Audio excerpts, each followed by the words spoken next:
Now this is going to look a little more complicated, but we're still going to do the exact same steps.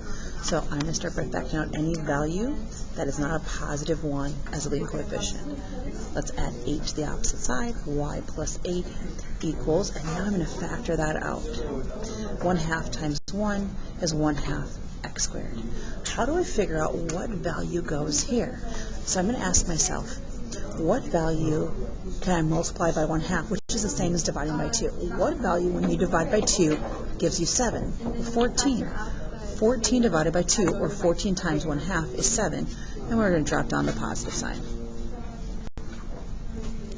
That's looking pretty ugly, so let me rewrite that.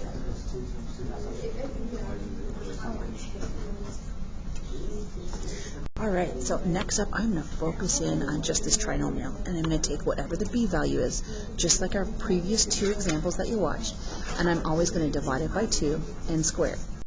So 14 divided by 2 is 7, and 7 squared is 49.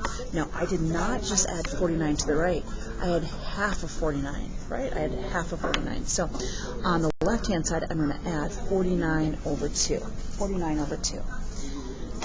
Which should be 24.5. So you can write it as a decimal or equivalent fraction, whatever you prefer. Now on the right-hand side, I have 1/2 times. Now, the quick way for us to do this is to put an x on the left and then drop this down on the right. This was a positive 14. This was a positive 7. Now on the left-hand side, I need to take 8 plus 24.5. Let's just do some mental math. If I take 24.5 and I add 10 instead of 8, I'd be at 34.5. But I wasn't supposed to add 10, I was only supposed to add 8, which is 2 less. So I have a positive 32.5 on the left. Now to move to the other side, you need to subtract. Obviously this is going to be way off the graph if I had to go ahead and graph it. But I do want to illustrate how this is going to use a calculator to verify before I go any further, and that's what you should be doing as well, that this is correct. So we're going to come up here. Anytime we plug in a fraction, it goes into parentheses. And before I go through the procedures involving algebra, I want to make sure that these are equivalent, and that's what you're asked to do. Use that calculator to verify. Let's look. Function in blue, I know we can't see the whole thing, and function in red. We can see if I zoom out here.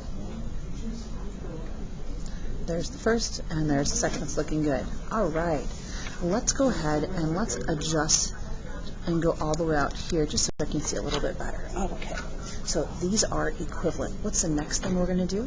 Well, we're going to verify we have a vertex of -7 and -32.5. It lies to us and it tells us the truth.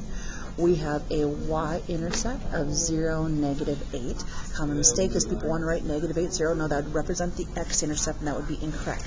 Now, how do we identify what we have in terms of an x-intercept? Well, we're always going to replace the y's with a 0. And then I'm going to do PEMDAS backwards here. Please excuse my dear Aunt Sally. So on the side that contains x, well, let's add 32.5 to both sides.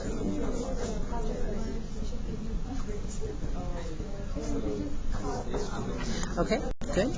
And now we need to, next, we need to remove the 1/2. So we could divide by 1/2, or even easier for most of us, let's multiply by the reciprocal. Okay, so what's twice 32.5? If I take a calculator and I take 32.5 times 2, I should end up with 65. Let's see, I get 65 there. Okay, we're going to square root. Remember, we're going to have 2 answers, so plus or minus the square root of 65 equals x plus 7. And lastly, I'm going to move the 7 to the opposite side by subtracting. I believe this is going to be... Give me just 1 second, I'm going to finish this. I believe that this is going to verify that these are x-intercepts. Let's check. Okay, so we have -7 plus the square root of 65. We can see it does verify. And lastly, let's check the other one, -7 minus the square root of 65. It does verify. Now, I'm not going to graph this. Remember, this e was representing a 0 over here. I'm not going to verify this by graphing because I can't create a graph that is this large. But you'll follow the exact same patterns for graphing that you saw in the previous video.